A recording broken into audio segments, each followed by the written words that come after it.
영혼의 식탁. 오늘은 현대 일본의 역사를 공부하겠습니다.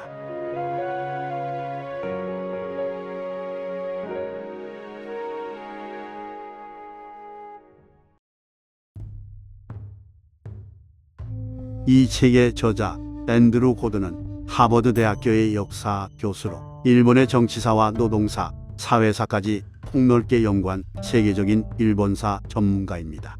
그는 일본의 근현대사를 분석할 때 정치 엘리트나 국가 중심의 시각에 머물지 않고 보통 사람들의 삶과 사회적 조건을 함께 살펴보는 데서 독창적인 시선을 보여줍니다. 현대 일본의 역사는 토쿠가와 막부 말기부터 21세기 초까지 약 170년에 걸친 일본 사회의 흐름을 정치, 경제, 문화, 사회의 다양한 층위에서 입체적으로 정리한 명저입니다. 이 책은 독자에게 세 가지 큰 질문을 던집니다. 첫째, 일본은 어떻게 근대화되었는가? 둘째, 외세의 충격 속에서 전통과 근대를 어떻게 조율했는가? 셋째, 제국주의와 전쟁 그리고 민주주의의 궤적은 우리에게 어떤 교훈을 주는가? 이 질문을 따라가며 저자는 일본 근현대사를 7개의 시기로 나누어 분석합니다. 먼저 토쿠가와 말기에서 메이지 유신으로 넘어가는 시기입니다. 서구 열강의 개항력으로 인해 세국체제였던 토쿠가와 막부는 무너지고 새로운 질서를 추구하는 메이지 정부가 들어섭니다. 고드는 이를 보수적 혁명이라 표현합니다. 전통을 버리는 것이 아니라 전통을 새롭게 재해석하면서 새로운 국가체제를 만들어낸 사건이라는 의미입니다. 그 다음은 근대화와 제국주의의 시기입니다. 메이지 정부는 부국강병, 식산업을 통해 산업화와 군사력을 강화하고 동시에 조선병합과 만주 침탈 같은 제국주의적 팽창에 나섭니다. 입헌군 주제를 도입하지만 실제로는 권위주의적인 통치를 강화하는 도구로 작용하게 됩니다. 이어지는 다이쇼 시대에는 정당 정치, 여성운동, 노동운동이 등장하며 시민사회가 성장합니다.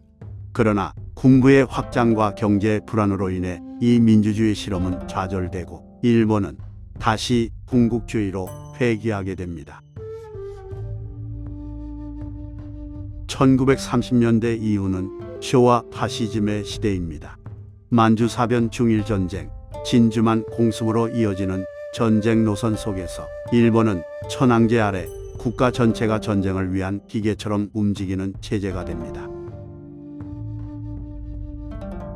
1945년 패전 이후에는 GHQ, 즉 연합국 최고사령부에 의해 일본은 점령당하고 헌법 개정, 농지 개혁, 여성 참정권 확대 등 민주주의 개혁이 시행됩니다. 그러나 냉전 체제가 본격화되면서 일본은 다시 보수적인 방향으로 재편됩니다. 1950에서 70년대는 고도 성장의 시대입니다. 일본은 1억 총중산층을 자부할 만큼 경제적인 성공을 거두지만 그 이면에는 과로, 환경오염, 도시 문제 같은 사회적 비용이 쌓여갑니다. 1989년 버블 경제 붕괴 이후 일본은 잃어버린 30년이라는 장기 침체를 겪습니다. 청년 실업, 고령화, 저출산, 정치의 무기력, 그리고 극우 정치의 부상 등 사회 전반의 병리 현상이 심화됩니다. 고드는 오늘날 일본을 정체성의 교차로에 놓인 사회라고 진단하며 과거 제국주의의 유산과 전후 평화주의의 모순, 그리고 국제사회의 변화에 제대로 응답하지 못한 일본 사회를 비판적으로 성찰합니다. 이 책은 단순한 사건 나열이 아니라 구조적인 해석과 계급적 관점, 그리고 사회사적 접근을 종합한 고급 교양서입니다. 다소 방대한 분량과 깊이 있는 분석이 담겨있기 때문에 시대별 핵심 흐름을 정리하며 읽는 것이 이해에 큰 도움이 됩니다.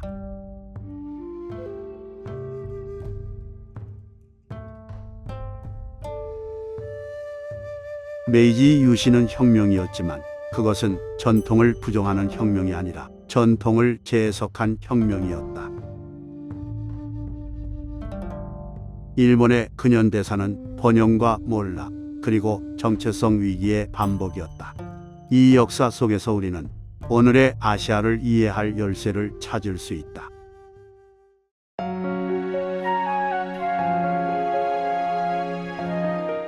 영혼의 식탁. 오늘은 현대 일본의 역사를 공부했습니다.